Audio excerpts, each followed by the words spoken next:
Hello everyone, I'm a soft skill trainer from the Department of Career Planning and Development at Chandigarh University and welcome to another video session.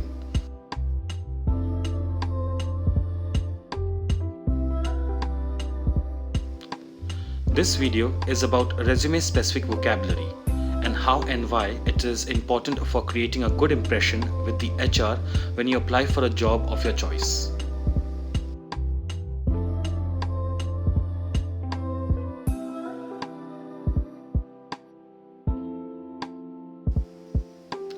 We have all heard the saying, you'll never get a second chance to make a first impression. This is perhaps most true when it comes to a job resume. While many companies use screening software to initially evaluate a candidate's resume, recruiters are largely the first people you must impress. The language or content of a resume can definitely tank a job seeker's chances of landing their dream job. You have a limited amount of time to catch a recruiter or hiring manager's eye, so use it wisely. Diction or word choice is important when it comes to drafting your resume, not just to ensure that your resume is reviewed positively by software, but also because you want to wow recruiters with your skills, competencies, and relevant credentials. The words used show what level the candidate are at in their career. If I picked a resume for a C-suite candidate who chose vague descriptives, they would immediately be discredited.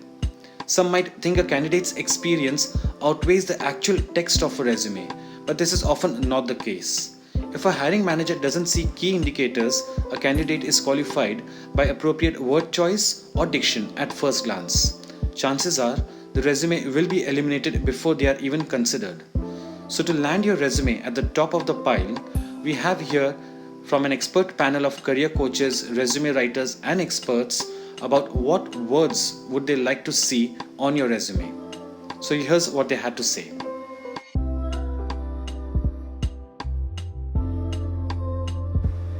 If you want to show that you're results oriented and hardworking, share the numbers. As they say, the proof is in the pudding. For example, rather than stating that you are an excellent digital marketer, prove it. Say something that reflects your actual results, such as grew online sales and revenue by 200% in 1 year. Now, that's impressive.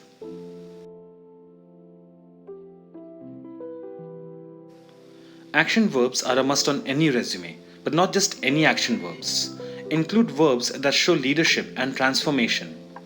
Redesign demonstrates problem-solving skills as well as the ability to think big picture and reduce process inefficiencies.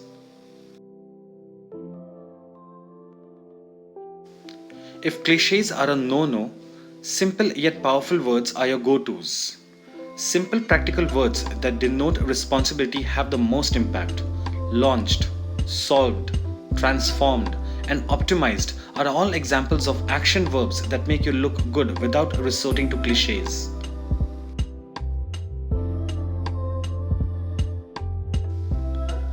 This word, along with conceived and metamorphosed, are like a switch powering up the candidate's story, showing how they have improved, envisioned, and transformed their work environments, and therefore gained revenue, customer growth, reputation, traction, and so on for their company.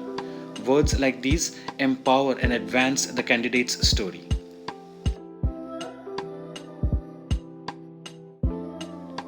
These words show that the candidate is thinking about their own activities in terms of how they'll improve the business.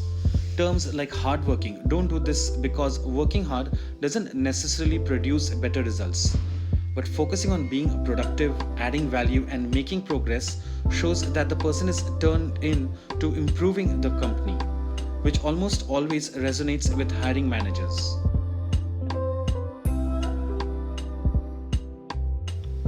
Anyone can say they led a team. Instead, use verbs that really explain what happened in that specific task. Consider the verb orchestrated and how it shows versus just telling the hiring manager what was accomplished. Orchestrated, by definition, means to arrange and direct. The key is to make a resume better than any great piece of fiction by embracing the storytelling aspect and showing readers your true qualifications.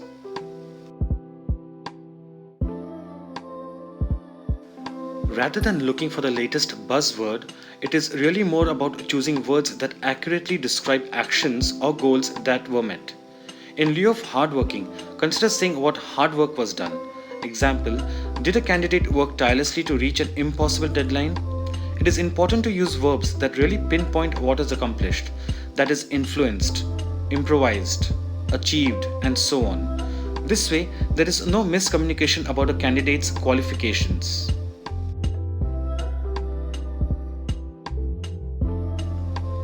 Recruiters look to candidates who have had a role in shaping something from idea all the way through to execution.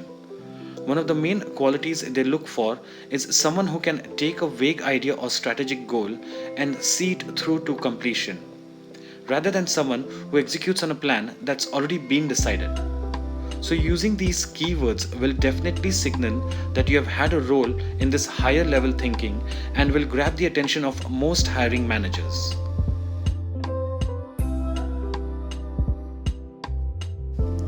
In general, it's very hard to convince a resume reader that you possess various soft skills, example, a team player, just by listing these out on your resume. If you put yourself in their shoes for a minute, you'll understand why. Most job seekers want to be desirable, and so they list these in-demand skills. But just listing the skills doesn't do anything to set you apart from the crowd. The most powerful thing you can do is give examples. If you wanted to show that you are a team player, you can talk about things like working on cross-functional teams, onboarding new hires, or developing a cross-training program. By listing concrete accomplishments and projects, you are demonstrating you have these skills in a credible and believable way that will help set you apart.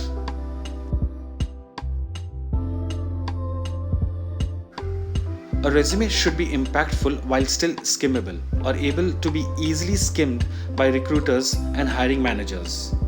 Hiring managers don't sit down the day before an interview, pour a glass of wine, and meticulously read through each resume they are considering.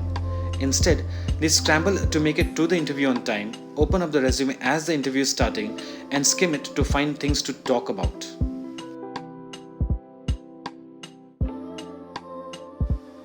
A resume is not the time to be shy. Use strong words that emphasize your level of involvement. This isn't the time to minimize yourself or your contributions. If you were instrumental in a project, replace the word helped with the word spearheaded. Spearheaded, created, and initiated all show that you took the lead and were not merely a participant in a project.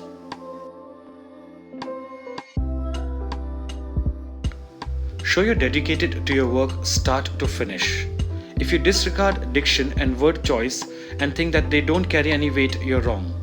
Managers can gauge aptitude, readiness, and even your leadership skills from paper.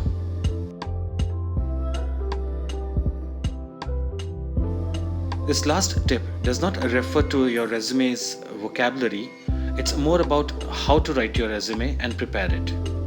Reading and rereading your resume is just the beginning of the editing process. If you don't believe us, here are a few more insights to help you understand that. Word choice is incredibly important. You only have a limited amount of real estate on your resume, so every single word counts.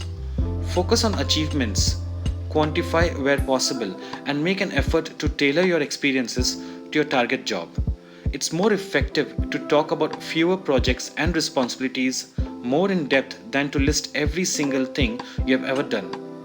Along these lines, concentrate on your more recent experience. Edit with the mindset of, does this piece of information directly help me sell my experience for this role? If not, take it off. The easiest way to improve your choice of words is to read your resume out loud to yourself. This can catch many of the potential issues before anyone else sees it. Then ask a friend or family member who works in another industry to read it. If they find your resume is confusing, consider updating the words so that it becomes more clear. Also, it's not just about using the right words. It's equally about teasing out the nuances of your stories and then combining them in a way that is attractive to your target reader. You can use all the right nouns and verbs and make a resume sing on the surface, but without the right focused stories, your resume will fall flat to the intended reader's eyes and ears. So in addition to diction, and word choice, it's important to be strategic and concise. No one has the time or energy to invest in a multi-page resume. Make sure that you're highlighting the most relevant and topical experience necessary for the position. So remember these tips when you're writing and creating your resume, and I wish everyone a good day. Stay safe, stay happy, stay blessed. Bye.